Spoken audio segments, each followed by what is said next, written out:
ఈరోజు ముఖ్యంగా మన నూతన బ్రాంచ్ మేనేజర్ ఏవి సత్యనారాయణ గారు మన బ్రాంచ్కి ఇచ్చేసిన సందర్భంగా మన బ్రాంచ్ తరఫున వారికి ముందుగా అభినందనలు తెలియపరుస్తూ, అలానే మన బ్రాంచ్ మేనేజర్ అయినటువంటి జి గోపాలరావు గారు మన బ్రాంచ్ నుండి నెల్లూరు వెళుతున్న సందర్భంగా వారికి కూడా అభినందనలు తెలియపరుస్తూ, అలానే ఈ 3 సంవత్సరాల కాలంలో మనతో పాటు బ్రాంచ్ మేనేజర్గానే కాకుండా ఒక ఫ్రెండ్లీగా తనకున్నటువంటి ఆలోచన విధానాలని అందరికీ పంచుతూ, సార్ దగ్గర చాలా మంచి విషయాలు దాగి ఉన్నాయి, కానీ వాటన్నిటినీ మీ అందరితో షేర్ చేసుకున్నాను. అన్నిటికంటే కూడా చాలా విషయాలు, ఎందుకంటే నేను ఒక నిమిషం మీరు ఆగుతారా అంటారు, ఆగిన తర్వాతే ఆ విషయాన్ని ప్రసాదించడం జరిగింది. కానీ దానిలో ఒక విషయం ఉంటుంది, కానీ మనం చెప్పాలనుకున్నటువంటి విషయం ఆయన ముందే చెప్తాడు. అంటే మాట్లాడడానికి అవకాశం లేకుండా ఉండేలాగా అలాంటి ఆలోచనలతో మన ముందుకు తీసుకువెళ్తూ, అలానే ఎక్కడ ప్రాబ్లం ఉన్నా కూడా ప్రాబ్లం ఎక్కడ ఉన్నది అనే దాన్ని ఐడెంటిఫై చేసుకుంటూ ఈ బ్రాంచ్లో ఉన్నటువంటి సమస్యల్ని, అలానే బ్రాంచ్ పురోగతిని కూడా ముందుకి నడిపిస్తూ మంచి, అంటే మా ఏజెంట్ మిత్రులందరికీ కూడా రాగానే నేను చెప్పింది ఏంటంటే, ఫస్ట్ బ్రాంచ్ మేనేజర్ గారు రాగానే నేను చెప్పింది ఏంటంటే, మా ఏజెంట్లు అడిగిన లోను లేదనకుండా ఇవ్వండి అన్న.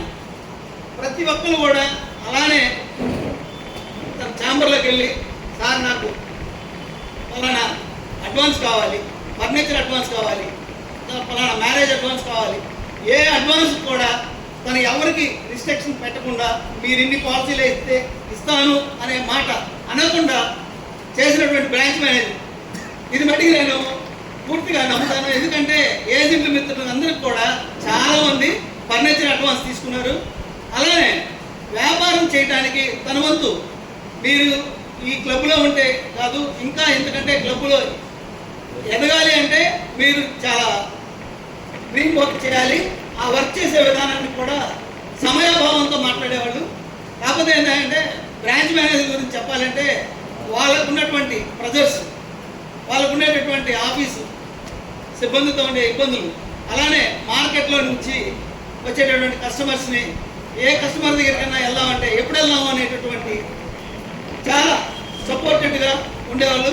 అలానే మేము కూడా నా దగ్గర నాకున్నటువంటి కస్టమర్స్ దగ్గరికి ఎప్పుడు వెళ్దామన్నా కూడా, సీనుడు ఎప్పుడు వస్తావో చెప్పు, నేను అప్పుడు వస్తాను అని సమయాన్ని మాకు కేటాయించేవాళ్ళు. సార్ అదేవిధంగా బాపట్ల బ్రాంచ్కి వచ్చి వాళ్ళ పిల్లలిద్దరికి కూడా మంచిగా జాబ్స్లో సెటిల్ అయ్యి, అదేవిధంగా గతంలో ముత్యాల గారు కూడా వాళ్ళ పిల్లలిద్దరిని ఈ బ్రాంచ్లోనే ఇక్కడే వేరే బ్రాంచ్లో పనిచేసినా కూడా మ్యారేజ్ చేసుకొని వెళ్ళడం జరిగింది. అలాంటి అవకాశం మళ్ళా బ్రాంచ్ మేనేజర్గా గోపాలరావు గారికి కూడా దక్కింది. ఆ ఫంక్షన్లో కూడా మనందరం కూడా పాల్గొనే అవకాశాన్ని గతంలో మనం విజయవాడ వెళ్ళడం జరిగింది. అలానే వారికి మా ఏజెంట్ల తరఫున ఈ బ్రాంచ్ నుండి వేరే బ్రాంచ్కి వెళ్ళినా కూడా బాపట్ల బ్రాంచ్ అనేది ఒక మంచి బ్రాంచ్ అనేది ఏజెంట్ మిత్రులందరూ కూడా గమనించాలి. ఏ ఒక్కరో లోపం చేసినందువల్ల అది బ్రాంచ్కి ఇబ్బంది కావచ్చు, కానీ ఏ ఎంప్లాయీస్తో కానీ ఎవరితో కూడా గొడవ పట్టడం అనేది చాలా తక్కువ.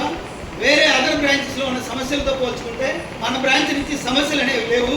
దయచేసి దాన్ని గుర్తుపెట్టుకోండి. కానీ మనం క్లబ్లో మనం ఎదగాలి అంటే మనకి మేనేజ్మెంట్తో పాటు ఎంప్లాయీస్తో కూడా మనం చాలా మమేకమై ఉంటే మనం ఏదైనా సాధించగలుగుతాం. కాబట్టి మనం బ్రాంచ్ మేనేజర్ మారుతూ ఉంటారు, ప్రతి వాళ్ళు కూడా మనం చెప్పినట్టే వినాలంటుందో, వాళ్ళు చెప్పినట్టే మనం వినాలని ఎవరికి వాళ్ళే పోటీ పడుతూ ఉంటాం. కానీ ఇక్కడ అది కాదు, అందరూ కలిసికట్టుగా పనిచేయాలి. ఇక్కడ ఉన్నటువంటి సమస్య ఏంటంటే, ఆర్గనైజేషన్కి వ్యాపారం ముఖ్యం, అలానే మన ఫ్యామిలీకి కమిషన్ ముఖ్యం. ఆర్గనైజేషన్ని నడిపించే బాధ్యత, నడపాలనేటువంటి శక్తి సామర్థ్యాలని మన డివిజనల్ ఆఫీస్ నుంచి బ్రాంచ్కి వస్తుంది, బ్రాంచ్ నుంచి మన మీద కోర్స్ ఉంటుంది. అదేవిధంగా ఈ ఫీల్డ్లో ప్రతి ఒక్కరూ కూడా తన వంతు కృషి చేసి ఈ వ్యాపారానికి ఎవరైతే దోహదపడతామో ఆ వ్యాపారం ద్వారా ఆ యొక్క స్థితిలో ఉన్నటువంటి వ్యక్తులకి ఉన్నత స్థితికి ఎదగడానికి మనం మంచి సహాయ సహకారం అందించడం అవుతాం. కాబట్టి నాకు ఈ అవకాశం ఇచ్చినటువంటి ఈ డ్యాస్ కూడా